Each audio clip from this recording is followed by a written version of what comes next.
We're getting on a bus right now, and we're going to be, well, let's just let the bus take us where the bus is going to take us. As we board the bus, keep in mind that the driver is on the right. There we go.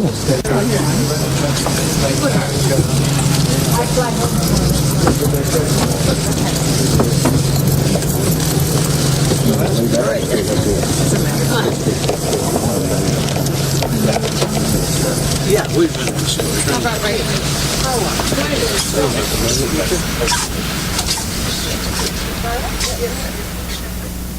Nice sunny afternoon. My name is Ron, I'm your guide, and our driver is Mike. You probably may have learned on your way down that you're running 20 minutes late, so that's squeezing us a little bit, but we're trying not to make you feel that you're being rushed too much, but if you would just watch the times that we say, then I think we should be able to see everything that you will need to see of Bristol. Now we're going to Harveys Wine Museum, as you probably know from your itinerary, and you'll have a conducted visit there. We do look at a few things on the way through to Harveys, and if anyone has any questions when we get to Harveys, anything else you want to ask about, please feel free to do so. Now we're coming up very rapidly to a rather beautiful church on our left-hand side, and this is the Church of St Mary on the Red Cliff, or St Mary Redcliffe as we call it in Bristol. What you're seeing is largely built between 1280 and 1380. The earliest portions of it are inside, which date back to about 1150. It could really rank as a cathedral if it's still anywhere else, but it's not our cathedral. Hopefully we'll show you that a bit later on towards the end of the tour. It's always been associated with the port of Bristol, and Bristol was the second most important place in the kingdom after London. And the port is based on the River Avon. And here we come to the Redcliffe Bascule Bridge, as it's known, and if you look to left or right, you'll be looking down onto the waters of what is known as the floating harbour. If you look along to right, the bridge which is just at the far end of that view is Bristol Bridge, and from the Saxon words for the place of the bridge, being Brigstow, came the name Bristol, and it was changed over the years with many different spellings, but it now ends with just one L. And I should perhaps tell you that if you're not familiar with it, that when you speak to Bristolians or listen to them, they always put L's on the end of words where they shouldn't belong. So if your name is Monica, the chances are you'll be called Monaco. And if you think it's a good idea, it's an ideal. But we get used to it, we know the difference. Get it? Now this part here is called the Grove, it's part of the harbour area. On the right hand side, the grey stone building was a grain warehouse. Straight in front of us, and it'll be on our left as we turn to the right, are three houses. The centre one is now converted to a pub, and the warehouse to the left as we turn, that big one there, was once a tea warehouse. That's where the tea ships came in and were offloaded. Now this street is called Prince Street. It's a bit down market now really compared with what it was in earlier times, because here stood the hall which was the headquarters of the Society of Merchant Venturers, whose voyages of trade and discovery went out all through the centuries.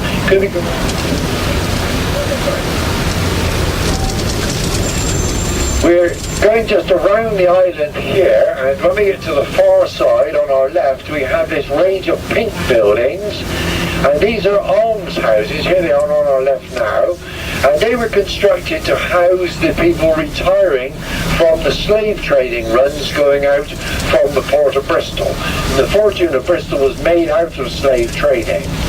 Big building on our left was once the Library of Bristol. All the other buildings are dwelling houses that have been converted to pubs and restaurants, and one or two warehouses.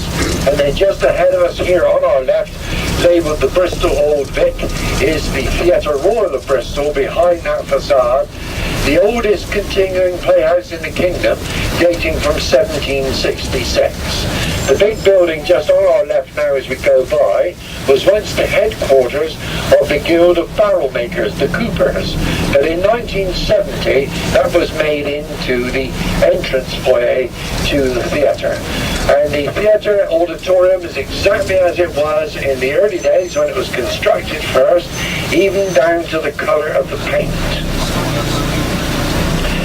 Over on our right-hand side, the black and white building, just don't miss it as we turn, the Landauer Trow, dates from about 1660, and it was said that there Daniel Defoe met up with Alexander Selkirk, who'd been self-marooned in the South Seas, and after listening to Selkirk's story, Daniel Defoe then wrote Robinson Crusoe. Now we go to the left at the end here, and when we turn to the left, the buildings which are on our right-hand side, they're facing us now obviously, those buildings are all built on the line of the old city wall. The Saxons came to Bristol sometime between 577 and 978. By 1100 it was a Norman walled city.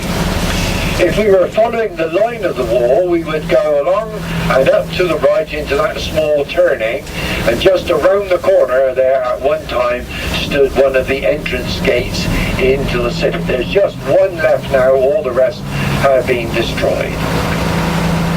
Now this street that we're in now is called Baldwin Street, and to show you how old the place is and the name of it, Baldwin was the father-in-law of William the Conqueror. Straight in front, and you may be able to see through the windscreen, the tower which shows above the trees on the very top of the hill there is the Cabot Tower, which was erected to commemorate the sailing from the port of Bristol of John and Sebastian Cabot in 1497 when they discovered Newfoundland. It took about 400 years for Bristol to make up its mind it was worthwhile commemorating, and they put the tower up in 1897. Just a thought over here, there's a Pizza Hut. Now as we go here, if you look on your right hand side, you see where the gardens and the lawn is. Well, under there is another river, the River Froome. And as late as 1939, ocean-going ships tied right up in the centre of the old city. The water is undercover from Neptune, who's over on our left-hand side, then right up through.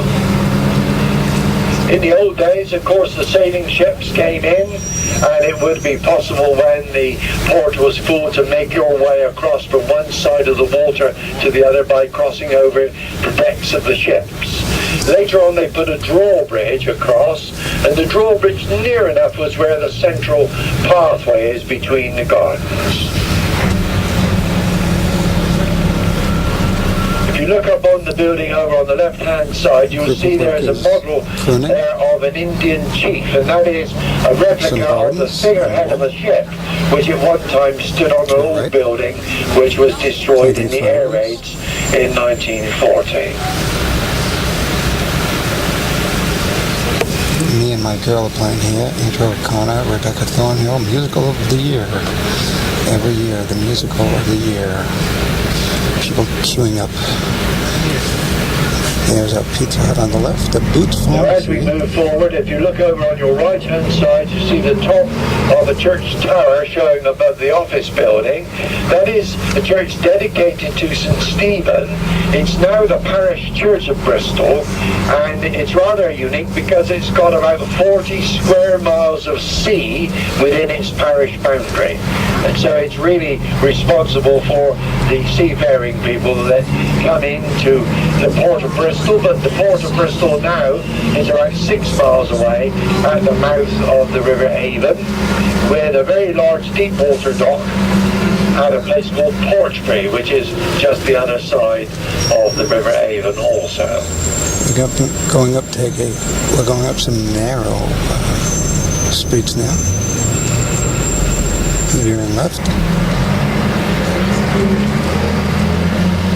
passing by another tour bus. Passing the Hatchet Inn. And we're at the Harford House, which probably is an office complex. It looks empty. Right, ladies and gentlemen, now we're going to stop the coach here. We've got a walk of just a couple of minutes to get to Harveys. As I said, I don't want to rush you. I want you to enjoy your visit, but we do have to try and watch the time so that you can get something in after Harveys as well. I think if we say that we will be doing our very best to be back on the coach by 2:20, as near to that as we can make it, and I'm going to get off the bus and I'll point out where the entranceway is, and when a few of you have started across, I will catch you up. Now, with just one word of warning, when you go round the corner, the traffic does come round from your right hand side, so do please be careful of the road just there. We are running late because there was some signal difficulties en route, and we stopped for about 20 minutes. So we have to hurry up just a little bit. You're listening to Visions, a series of visits to almost everywhere. I'm your host, Herb Malsman. I'm your fellow traveler, Herb Malsman. We're going to get off the bus and imbibe a bit. So while you teetotalers, we'll meet you back here at the bus. We're off now.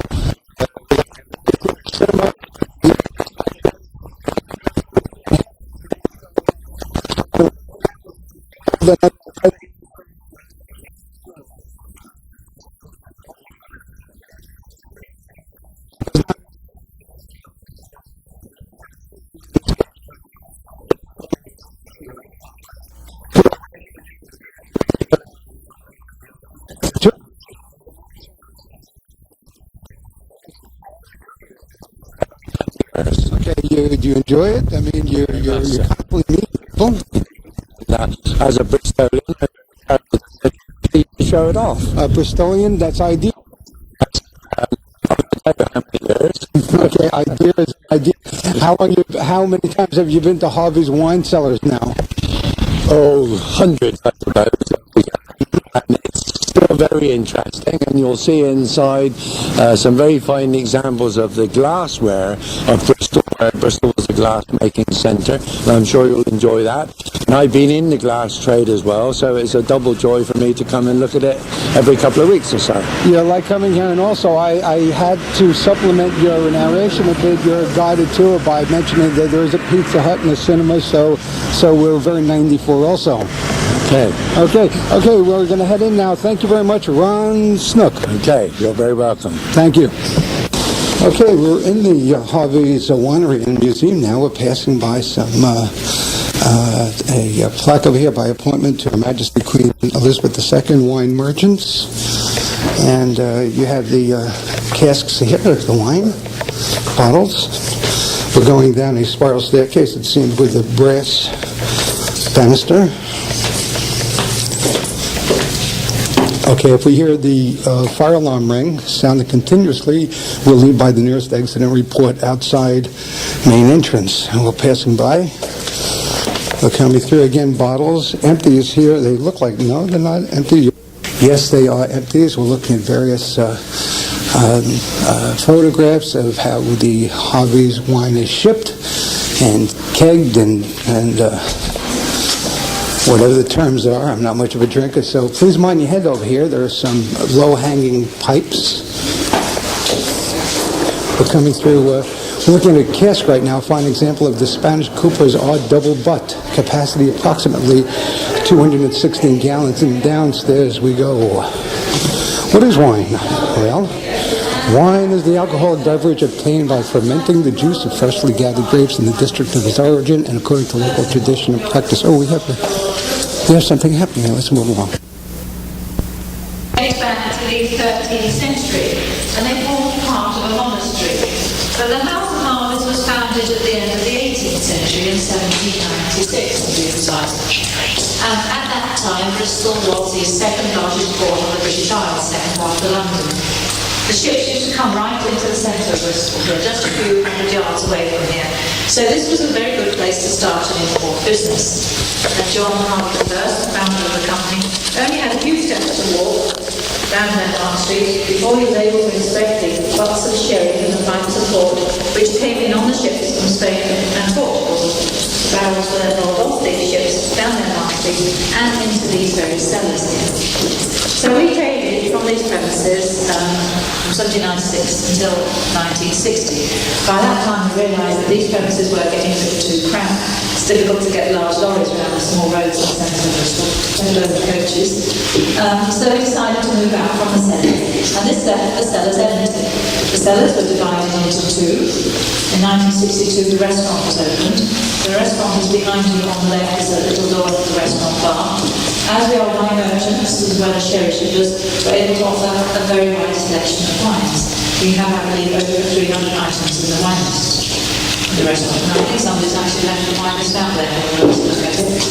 So contrary to popular belief, we don't use it as our staff canteens, you like to know. Although the directors seem to make full use of the restaurant.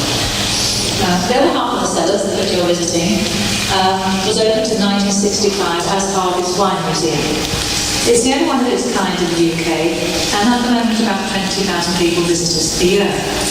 What we try and do in the museum is to tell the story of how wines are made, and also when you look around the museum you'll see it houses a very comprehensive collection of wine-related antiques. That's apart from paperwork here, of course. On your left-hand side here we've got various displays about how wine is made. Behind me here we've got a lovely collection of silver decanter labels.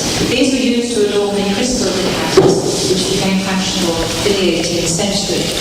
When you take a good look at them, you'll see the names not only of wines, but also of spirits as well. And there is a little section of sauce labels, with words like ketchup and catsup, not 50% variety, and even one that says bloaters. And the ladies, if you please know that quite a lot of the silversmiths were ladies, Esther Baker and Susanna Barker amongst them. Then next to the decanter labels over that way, we have a small collection of silver plaster. As you know, these are little silver cups which are still used today, particularly in Burgundy and Bordeaux, to look at the density of colour of the wine. And then on the other side of the tapper, where we have a collection of coasters and funnels. Also, to draw your attention to the butler's enemy, this was a lock that you put on the top of a bottle. You locked it to stop the butler drinking too much. We're having some sherry, by the way. I shall remove you walk through to the rest of the museum. On your way, you'll see a collection of antique glass wine bottles. Opposite the bottles is the Harvey family tree. And then a little further on, you've got a collection of Bristol blue glass. Bristol is very famous for glass making. Apart from what I call industrial glass bottles and window panes, it made decorative glass as well. And Bristol blue is very famous. You had to come to Bristol to get the cobalt oxide, which was the colouring agent which produced a lot of Bristol blue colour. We have actually started producing Bristol blue again in Bristol, and we sell small quantities of it upstairs in our shop. Further on, you'll see a lovely collection of 18th century drinking glasses. After the drinking glasses, you'll see some decanters. Then you'll turn left, go along a little passageway. One side we've got Victorian song sheets with characters such as Cool Burgundy Ben and Champagne Charlie. And on the other side you have some rather cutting political cartoons, mostly by Gilray, including one entitled The Gout, which is a warning to everybody. Then you come to an area where we've got bottling equipment, and then we invite you to go right.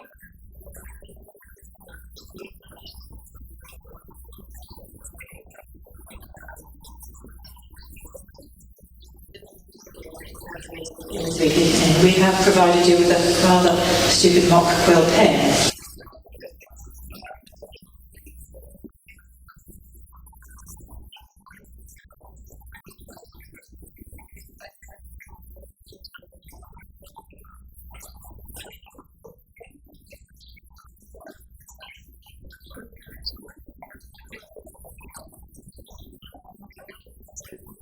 Wax on them. You had to get the seed wax off first, and then use a brush to dust off any particles of dirt that was still on the neck of the bottle.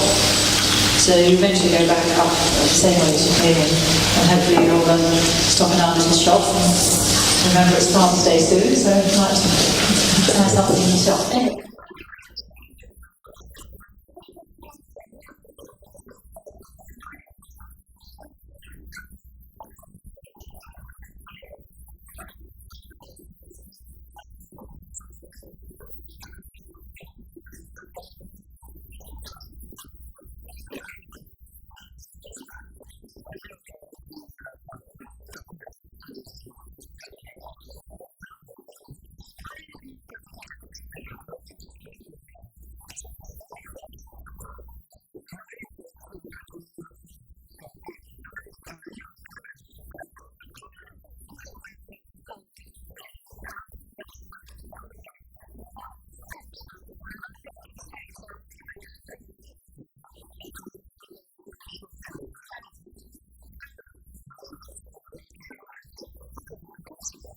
what we would be looking at here, kind of give our listeners a little tour here. Well, in front of me here we have a display which gives you the development of the wine bottle. You must remember that wine was imported into the UK in barrels for quite a few centuries. Everything was imported in cask. On the left-hand side we have a collection of leather and pottery.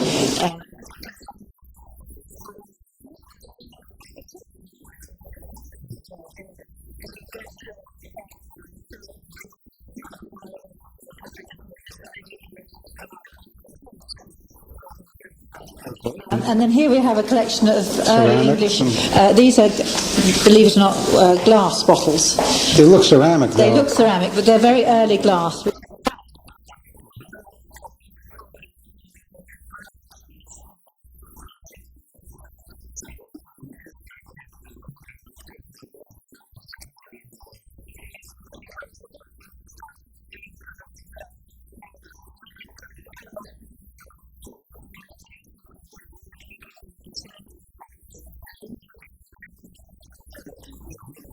So these are early port bottles.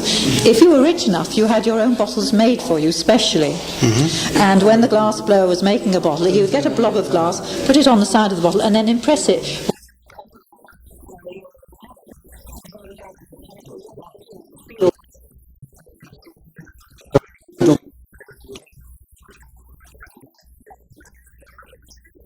Is it translucent or transparent? Transparent.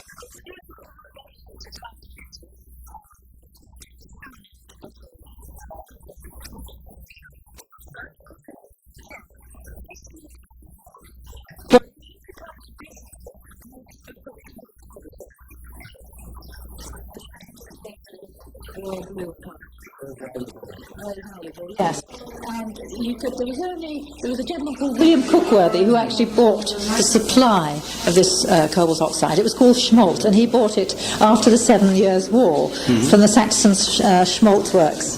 Schmalt, okay, yes. Moving along here. Derivative of cobalt oxide. Sounds like a Jewish fish, schmalt. Okay, moving along. Late and also we have a lovely purple colour as well, the King's Blue. That would be King's Blue. Yeah, that's called King's Blue, yes. And the green is great. Yes, that's the green. I believe if you had copper oxide, you get green colour. The green, okay. Yes. And down below, this is very interesting. Yes, this is a Victorian decanter divided into 4, so you could have 4 different liqueurs. Right. Try to describe colour. To describe colour? Mm-hmm.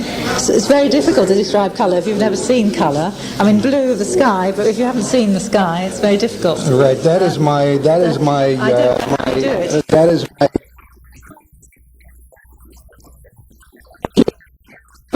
On that one, yes. Okay, here we have a collection of 18th century drinking glasses. It was an Englishman who did Bristol in 1675. Mm-hmm. And these are early examples of drinking glasses.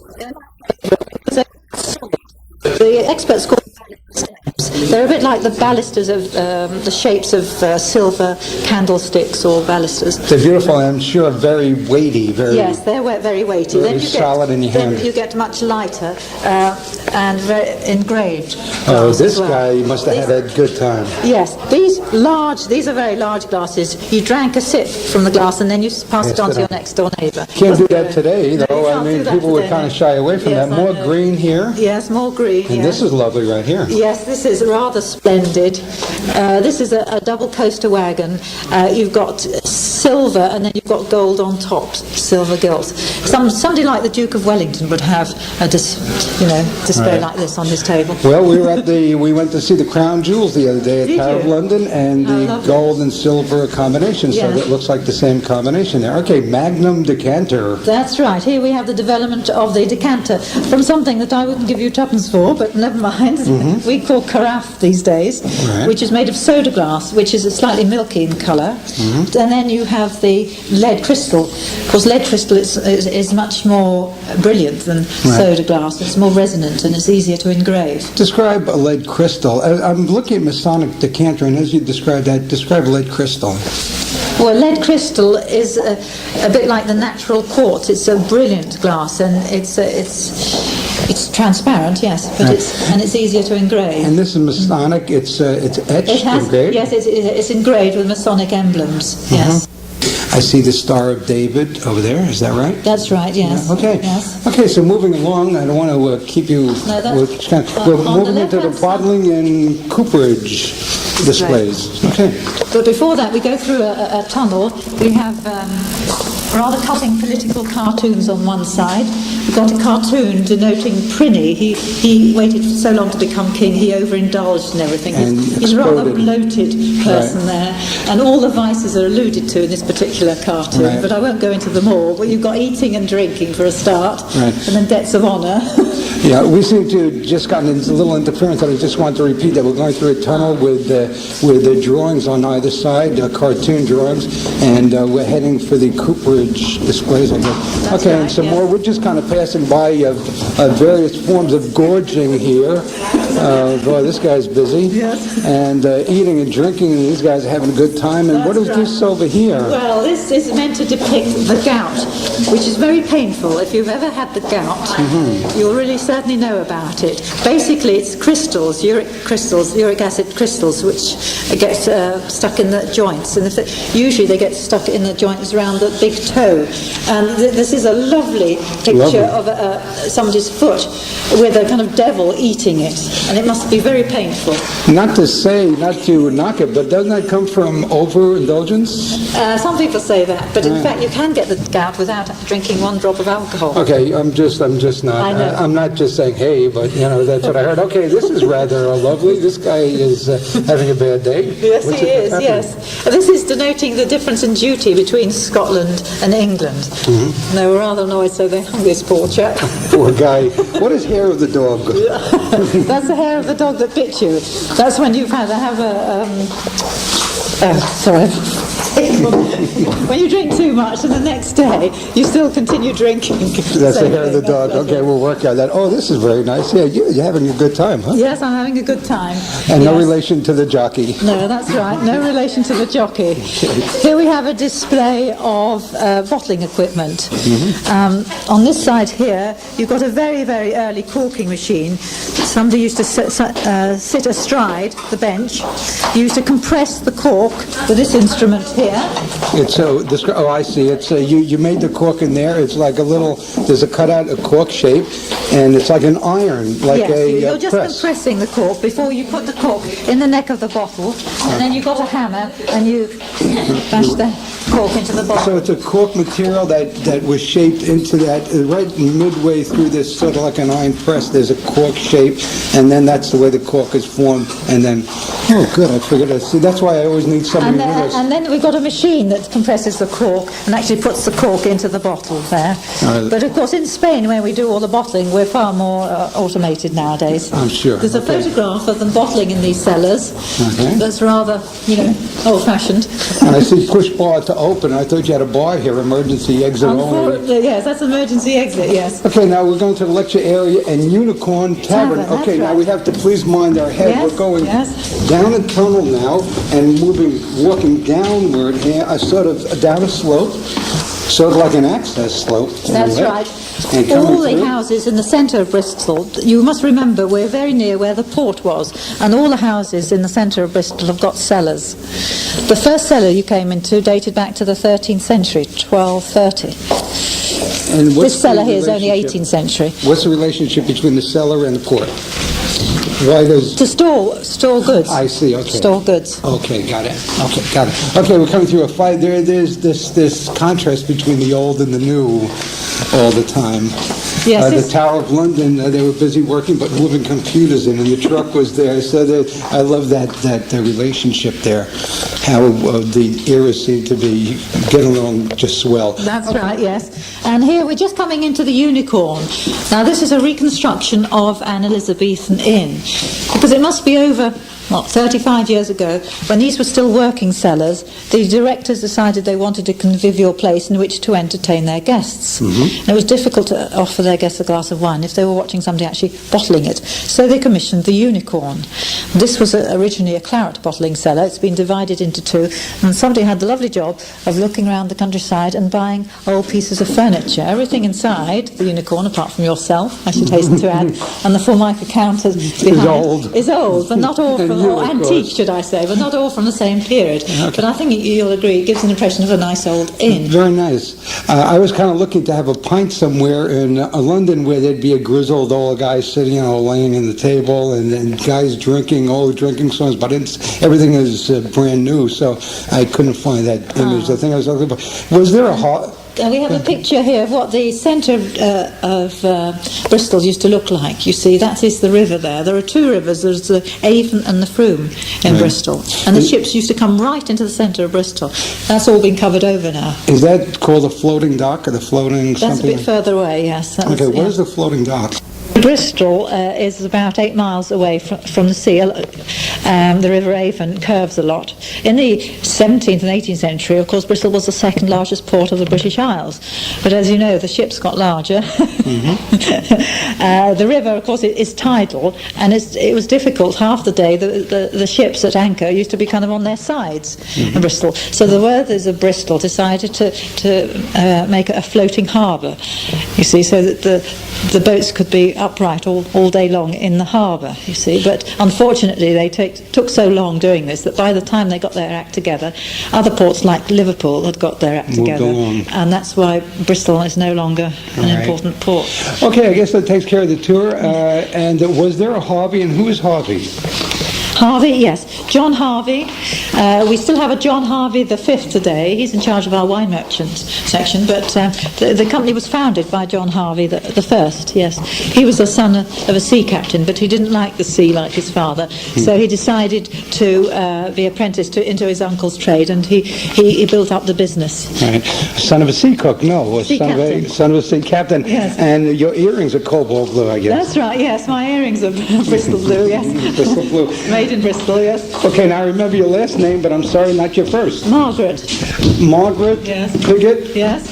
Thank you very much for this mini tour, this quick tour. Actually, it was quite extensive, and I'm sorry to take you away from the group, but I really did want to just take you away from the group for a moment. Thank you, ma'am. Not at all. I hope you'll come back again for a longer tour and a tasting as well. I had a little taste. Yes. Thank you. Thank you. Thank you. You're listening to Visions, a series of visits to almost everywhere. I'm your host, Herb Malsman. We are spending the day on the Orient Express and in Bristol, England. And at this point, the tour is running kind of late. We have to get back to pick up the express at the prescribed time. So we're kind of running late, and I'm running behind the rest of the tour.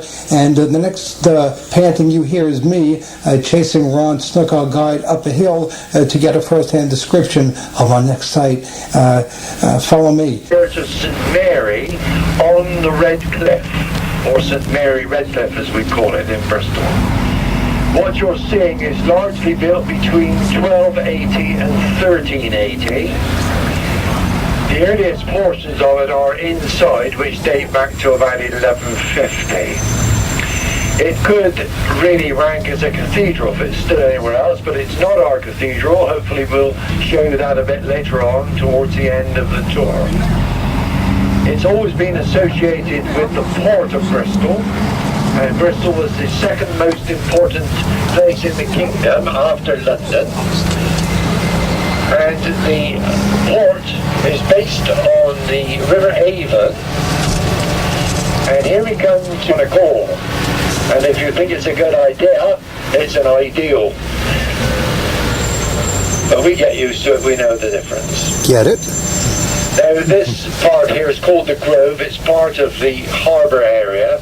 On the right hand side, the grey stone building was a grain warehouse. Straight in front of us, and it'll be on our left as we turn to the right, are three houses. The centre one is now converted to a pub, and the warehouse to the left as we turn, that big one there, was once a tea warehouse. That's where the tea ships came in and were offloaded. Now this street is called Prince Street.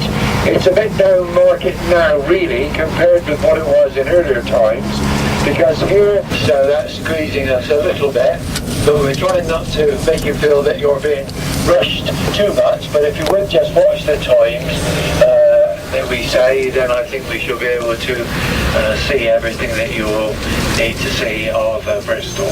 Now we're going to Harveys Wine Museum, as you probably know from your itinerary, and you'll have a conducted visit there. We do look at a few things on the way through to Harveys, and if anyone has any questions when we get to Harveys, anything else you want to ask about, please feel free to do so. Now we're coming up very rapidly to a rather beautiful church on our left-hand side, and this is the church. We're getting on a bus right now, and we're going to be, well, let's just let the bus take us where the bus is going to take us.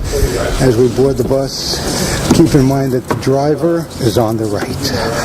There we go.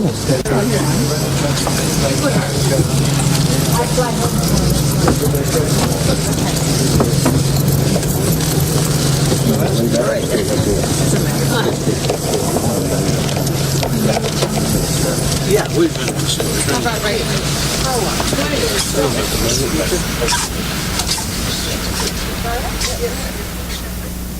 Nice sunny afternoon. My name is Ron, I'm your guide, and our driver is Mike. You probably may have learned on your way down that you're running 20 minutes late to the Redcliffe Bascule Bridge, as it's known, and if you look to left or right, you'll be looking down onto the waters of what is known as the floating harbour. If you look along to the right, the bridge which is just at the far end of that view is Bristol Bridge, and from the Saxon words for the place of the bridge being Brigstow came the name Bristol, and it was changed over the years with many different spellings, but it now ends with just one L. And I should perhaps tell you that if you're not familiar with it, that when you speak to Bristolians or listen to them, they always put L's on the end of words where they shouldn't belong. So if your name is Monica, the chances are you'll be called